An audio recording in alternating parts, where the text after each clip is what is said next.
Yo, what's up, y'all? So this time we will be reacting to 5 problems Pokemon will eventually face.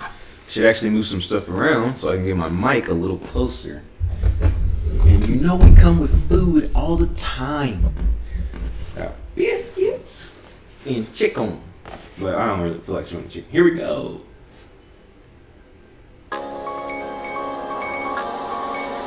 Maybe, just maybe, I should make the camera just a bit bigger.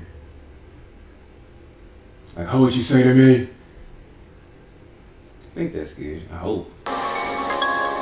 Alright. The next main series Pokemon game, as we all know, is confirmed to be coming out on the Nintendo Switch, making it the first core game in the series to be released on a home console. And with the Pokemon series moving to a much more powerful console, means a lot more possibilities for the next game. However, with so many good things to come for the franchise, there are also many things to consider as Pokemon moves forward. Things that of course Game Freak will overcome, but we'll still have to look out for eventually. So, here are 5 problems that Pokemon will eventually face. Problems might not be the most accurate word to use, but for this video, it'll work I guess. Number 1. Leaks. A perfect example of this was the Chinese leaks that revealed the final evolutions of the Alola starters. Now, as nice as it was to see the final evolutions early, it really does ruin the fun of them being revealed. Imagine how much more exciting the starter evolution trailer would have been if we didn't know what the Pokemon were going to look like beforehand. In fact, I'm pretty sure the entire Sun and Moon game was leaked days before release, leading to things like new Pokemon, characters, and worst of all, the story being spoiled for a lot of people. Game Freak definitely took note of this, which was probably why there was no demo for Ultra Sun and Ultra Moon, and there'll most likely be no demo for any future Pokemon game. As for leaks that are fake, while these definitely aren't as problematic as real leaks, they do a lot of the time build up people's hopes, up to the point where they might be let down. For example, do you remember these guys? If the next Pokemon game on Switch is Generation 8, with a brand new region and new Pokemon, I know for a fact there are going to be people who will be disappointed because the water starter isn't this. I also used to think why companies couldn't just announce that a fake leak was fake if they saw one getting a lot of attention, but that wouldn't be a good idea if, well, the leaks are actually real. While fake leaks can get people excited, real leaks a lot of the time can be a big problem. If the first Pokemon Switch trailer got leaked, the eventual reveal wouldn't be nearly as exciting. Number 2. The Chinese Zodiac. Now let me start by saying that the fire starter Pokemon being based on animals that are part of the Chinese Zodiac technically isn't confirmed. Hell, I wouldn't say that I'm 100% convinced. You're trying to tell me that Cyndaquil is supposed to be a rat when it's based on one of these? And even if this theory is true, I can almost guarantee you that it wasn't planned from the beginning. But considering how Game Freak's fire starter picks have gone so far, I do see it being possible that this theory is true. Cyndaquil is a bit of a stretch, but it kind of fits, I guess. So for the sake of this video, let's say that the Chinese Zodiac theory is true. The question is now, what happens at Generation 13? If we do eventually get a fire rabbit, snake, horse, goat, and ox starter, what happens next? Well, I see there being a few possibilities. 1. We get to Generation 13, and the cycle restarts, maybe going in a different order this time. 2. Generation 12 will be the last generation of Pokemon, only because the Chinese Zodiac ended. Definitely the most likely reason. 3. When they eventually use all the animals part of the Chinese Zodiac, Game Freak will move on to something else for the fire starters. 4. No. This theory is complete bullshit. It's completely coincidental that any of the fire starters share anything to do with the Chinese Zodiac. So overall, probably not much of a problem for Game Freak, but still something to keep in mind if the Chinese Zodiac theory is true.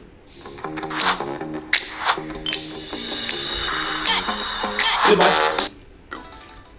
Number 3. Remakes. Now let me ask you this. Do you think within the next 15 to 20 years, we're going to get a remake of Pokemon Sun and Moon? If not, then do you think that we'll ever get remakes of Pokemon Sun and Moon?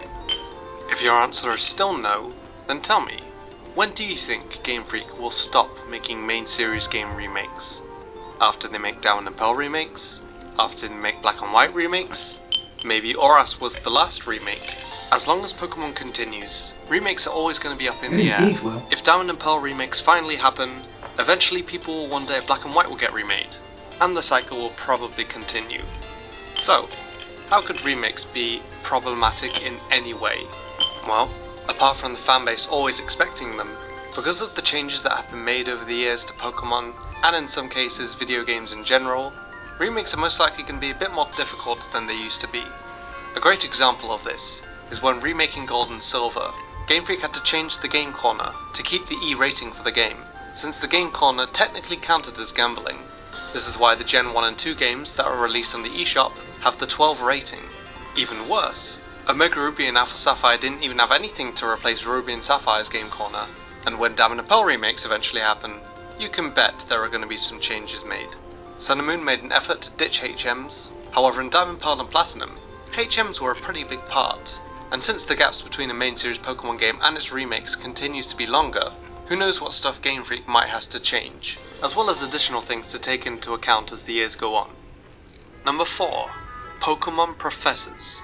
So as we all know, all Pokemon Professors are named after trees. In fact, I tweeted out a few months ago that in the Wikipedia page that contains all types of trees would be all future Pokemon Professor names, which is technically true if you think about it.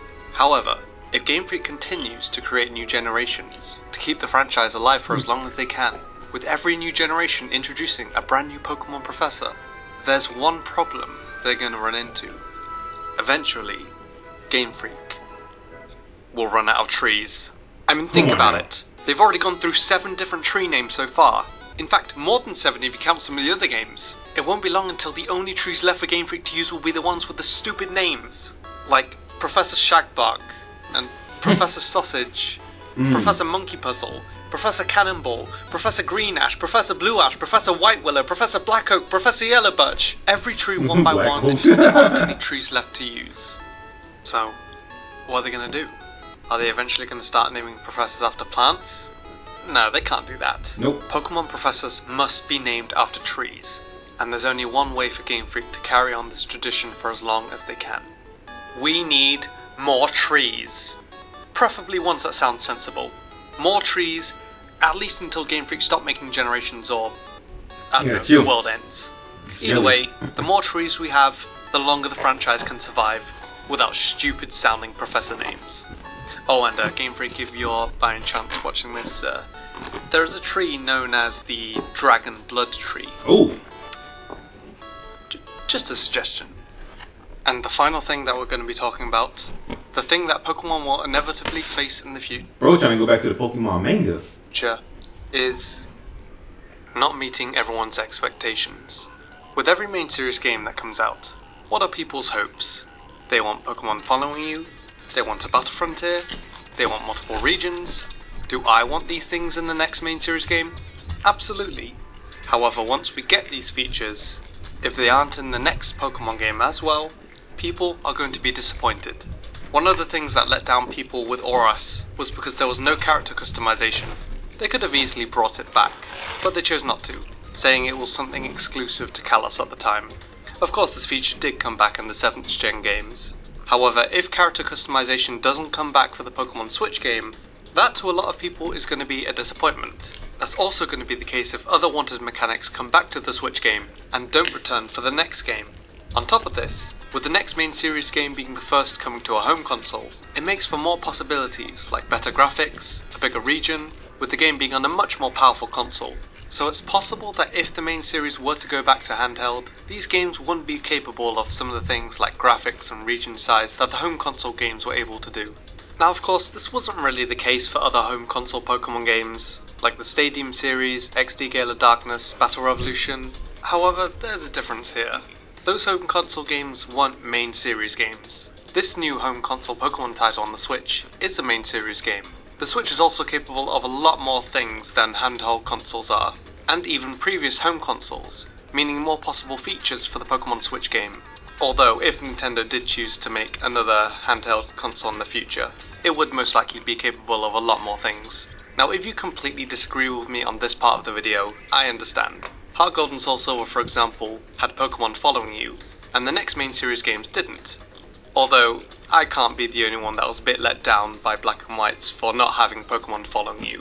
What I'm trying to say is that people are expecting big things from the next main series game, since it is coming to the Switch, which has so far given us some pretty damn impressive titles.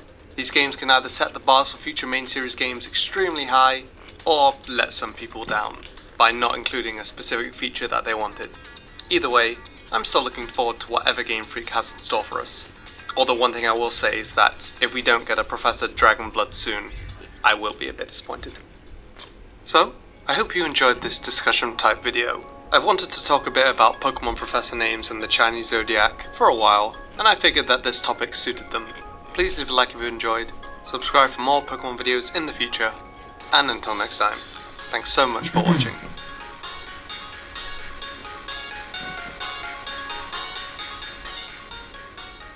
Hey YouTube music listeners, with an Omen gaming PC you can do it all.